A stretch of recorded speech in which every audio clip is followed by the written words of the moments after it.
Fait que Michel, je suis un professionnel de l'approvisionnement. Toi, tu es de la logistique. Pour moi, c'est deux domaines qui sont étroitement liés parce que l'un vient pas sans l'autre. Tu achètes de la marchandise, nécessairement, il faut que tu la fasses passer du point A au point B. Ce qu'on avait en tête, c'est de parler d'un sujet d'actualité. Puis c'est quoi les impacts concrets que ça a sur nos domaines respectifs. On entend souvent parler ces temps-ci de la guerre au Moyen-Orient, mais on n'entend pas vraiment parler de c'est quoi les impacts, qu'est-ce que ça veut dire pour les professionnels d'achat, les professionnels de l'approvisionnement. Fait que ma question pour toi aujourd'hui, c'est bon, qu'est-ce que tu as vu comme changement au courant des 2-3 derniers mois en logistique depuis le début de la guerre? Ben, il y a comme eu deux volets, dans le fond, qui ont été un peu affectés avec la guerre au Moyen-Orient. Il y a eu l'aspect un petit peu plus opérationnel de la chose. Donc, c'est sûr qu'avec toute la zone affectée par la guerre, ben c'est sûr qu'au niveau délai, ça prend plus de temps si le fournisseur est dans la région touchée.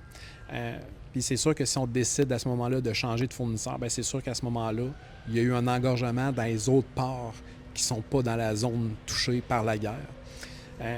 Sinon, ben c'est sûr qu'il y a l'aspect un petit peu plus budgétaire. Donc, avec le détroit d'Ormuz qui est fermé, ça a fait en sorte que ça a fait exploser les prix du baril de pétrole. À cause de ça, ben c'est sûr et certain que la surcharge carburant, tant au niveau routier, aérien et maritime, la surcharge a augmenté quand même considérablement. Puis, qui dit guerre dit risque de perte de marchandises, donc les primes d'assurance ont explosé. C'est un petit peu les deux volets sur lesquels le côté logistique a été affecté. Toi, au niveau approvisionnement, c'est quoi les enjeux? Moi, c'est sûr que le gros enjeu que j'avais pris en note, c'est l'augmentation des coûts de production pour la marchandise, le coût même sorti de l'usine. Puis ça rejoint un peu les points que tu disais. Quand on pense au détroit d'Ormuz, ben il faut savoir que 20% du pétrole mondial transige par ce détroit-là.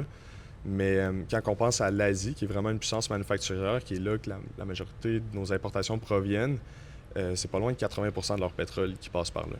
Fait que, tu sais, eux autres, c'est des longues chaînes d'approvisionnement quand même en Asie, dans le sens qu'ils dépendent énormément de l'importation de matières premières. Donc, qui dit importation, bien dit transport. Délai puis augmentation du coût de carburant fait en sorte que cette partie-là coûte déjà plus cher pour eux autres.